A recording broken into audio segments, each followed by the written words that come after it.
একটু পেছনের দিকেই যেতে চাই যে হেফাজতে ইসলামের আমরা শাপলা চত্বরের ঘটনা জানি, আজকে আপনার সেখানে একটি সাক্ষ্য ছিল ট্রাইব্যুনালে।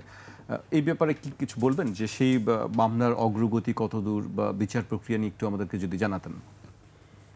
এখন পর্যন্ত যে ট্রাইব্যুনালে মামলা ওনারা তদন্তের পর্যায়ে সাক্ষ্য টাক্ষ্য মানে এগুলো নিয়ে মামলাকে গুছাইবার চেষ্টা করতেছে আর কি। মানে যে মামলা মানে ট্রাইব্যুনালে উপস্থাপন করার জন্য গুছানোর যে অবস্থাটা সেই অবস্থানে আছে। তবে তারা আন্তরিক, আশা করি যে এটার একটা ফলাফল হবে দেশের মানুষ। কারণ হেফাজতে যেই মানে শাপলা চত্বরে কতজন মারা গেছে কিভাবে ঘটনা, কিন্তু ঘটনা যে একটা হেফাজতে 5 তারিখে ঘটছে রাত্রে, এটা তো আর কোনো মিথ্যা না।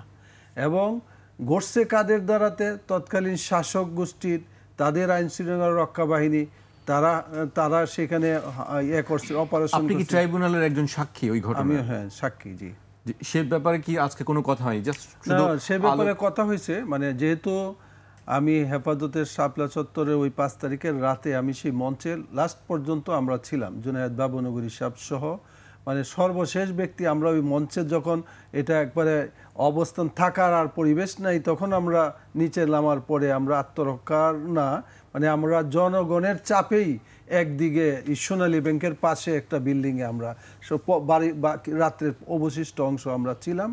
আর এখানে হাজার হাজার সাউন্ড গ্রেনেডের আওয়াজ, গুলির আওয়াজ, এগুলো আমরা শুনতেছিলাম।